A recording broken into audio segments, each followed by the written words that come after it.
நேரடியாக மில்லில் இருந்து வரவழைக்கப்பட்ட தாள் எல்லாமே தரமா இருக்கணும்னு.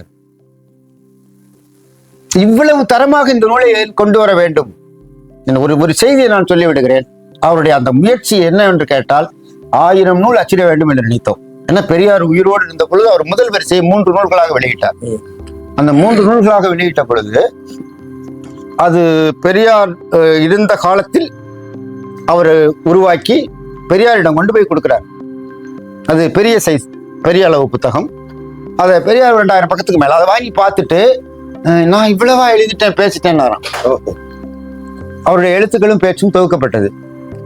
ரொம்ப மகிழ்ச்சியோட எல்லாத்தையும் பார்த்துட்டு பக்கத்துக்கு பக்கம் திருச்சி சிந்தனையாளர் கழகத்துக்கு உரிமைன்னு கையொப்பம் போட்டு கொடுத்தாரு.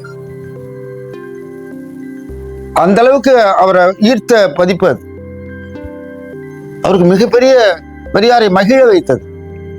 அவருடைய பதிப்பு நூல் பதிப்பாகிறது என்பதற்காக அல்ல, என் சிந்தனைகள் எதிர்காலத்துக்கும் போய் சேரப்போகிறது என்பதற்காக. அதனாலதான் இன்னைக்கு பெரியாரை திரித்து பேசுகிறவர்கள் முன்ன இருக்கிறத ஒதுக்கிட்டு பின்ன இருக்கிறத ஒதுக்கிட்டு நடுவில் இருக்கிற 2 வரியை மட்டும் எடுத்து காட்டி பெரியார் அதை சொன்னார் இதை சொன்னார் என்று களங்கப்படுத்த முயல்கிறவர்கள் இதை நான் ஆணிமுத்து பதிப்பிலிருந்து எடுத்தேன் என்கிறார்கள். இது மிகப்பெரிய கொடுமை தான்.